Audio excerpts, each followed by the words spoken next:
Hello viewers, చాలా మందికి గర్భసంచిలో camera వేసి చూసే పద్ధతి హిస్ట్రోస్కోపీ అనే పద్ధతి సజెస్ట్ చేస్తూ ఉంటారు. సో ఈ హిస్ట్రోస్కోపీ అనేది ఏంటి, ఇది ఎవరికి చేయాలి అండ్ దీనివల్ల ఏమైనా సైడ్ ఎఫెక్ట్స్ ఉంటాయా అనే దాని గురించి తెలుసుకుందాం.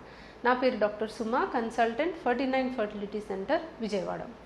సో మనకి గర్భసంచి లోపల పొర అనేది పెరుగుతుంది అండ్ ఈ పొర అనేది బాగా పెరిగి రక్త సరఫరా బాగుండి హార్మోన్స్ అన్నీ కరెక్ట్గా అందితేనే పొర మనకి పిండం అతుక్కోవడానికి అనుకూలంగా ఉంటుంది అండ్ ప్రెగ్నెన్సీ వచ్చే ఛాన్సెస్ అనేవి బాగుంటాయి.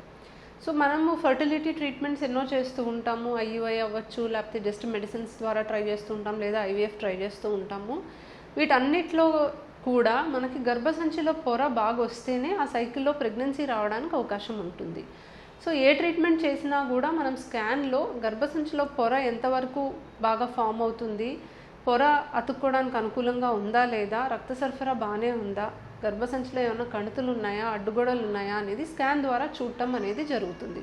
కొంతమందిలో గర్భసంచిలో చిన్న చిన్న కణుతులు కనిపిస్తూ ఉంటాయి, పాలిప్స్ అని అంటాము. అడ్డుగోడ కనిపిస్తూ ఉంటుంది, సెప్టమ్ అని అంటాము. కొంతమందికి గర్భసంచిలో అతుకులు ఉన్నట్టుగా స్కాన్లో తెలుస్తూ ఉంటుంది. సో ఇలాంటి పేషెంట్స్కి కంపల్సరీగా గర్భసంచిలో కెమెరా వేసి ఈ ప్రాబ్లమ్స్ని తొలగించుకోవడానికి ట్రై చేస్తాం. సో గర్భసంచిలో కణితి ఏర్పడితే పాలిపెక్టమీ అనే ప్రాసెస్ చేస్తాం, అంటే ఆ కణితిని కట్ చేసేస్తాం.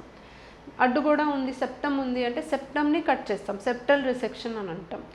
కొన్ని గడ్డలు, ఫైబ్రాయిడ్స్ అనేవి గర్భసంచి పొరల లోపల ఉన్నాయనుకోండి, అవి కూడా మనము హిస్ట్రోస్కోపీ ద్వారా తీసేయడానికి అవకాశం ఉంటుంది. ఇవన్నీ పక్కన పెడితే కొంతమందికి మనకి ప్రెగ్నెన్సీ కోసం ప్రయత్నం చేసేటప్పుడు గర్భసంచిలో పొర అనేది తగినట్టుగా పెరగదు. నార్మల్గా గర్భసంచిలో పొర కనీసం 7-8 మిల్లీమీటర్లు లెంత్లో పెరగాలి అండ్ ఒక ట్రిపుల్ లైన్ ప్యాటర్న్ అనేది ఎక్స్పెక్ట్ చేస్తాం, అంటే 3 లైన్స్ లాగా మనకు కనిపించాలి అండ్ రక్త సరఫరా అనేది బాగుండాలి. సో ఇవన్నీ ఉంటేనే మనకి అతుక్కోవడానికి, పిండం అతుక్కోవడానికి, ప్రెగ్నెన్సీ రావడానికి అనుకూలంగా ఉంటుంది.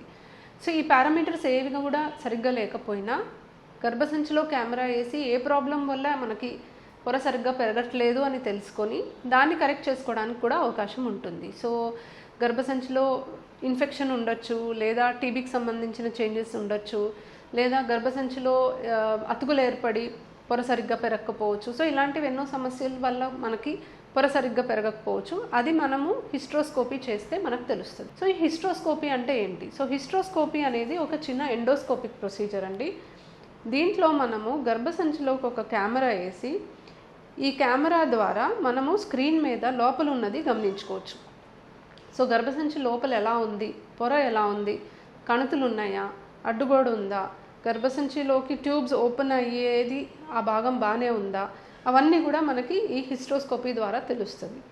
హిస్ట్రోస్కోపీ అనేది మత్తిచ్చి చేస్తాం యూజువల్లీ. ఆఫీస్ హిస్ట్రోస్కోపీ అనే ప్రాసెస్ కూడా ఉంటుంది. అది చాలా సన్న హిస్ట్రోస్కోప్ తోటి చేయొచ్చు, మత్తు లేకుండా కూడా చేయొచ్చు. కాకపోతే ఆఫీస్ హిస్ట్రోస్కోపీ చేసినప్పుడు లోపల కనుక మనకి ఏదన్నా తేడా కనిపిస్తే దాన్ని అక్కడికక్కడే ట్రీట్మెంట్ ఇవ్వడానికి అవకాశం ఉండదు. సో ఎక్కువ శాతం మేము హిస్ట్రోస్కోపీ అనేది మత్తిచ్చి చేయడం జరుగుతుంది. సో మత్తివ్వాలి అంటే పేషెంట్కి ముందుగానే అన్ని టెస్టులు చేస్తాము, అన్నీ చూసుకొని అన్నీ ఫిట్గా ఉన్నప్పుడు మనము ఒకరోజు పరిగణింపునే అడ్మిట్ అవ్వమని చెప్తాము. ప్రొసీజర్ చేసి యూజువలీ ఒక 4-5 అవర్స్లో పేషెంట్ నడుచుకుంటూ ఇంటికి కూడా వెళ్ళిపోవడానికి అవకాశం ఉంటుంది.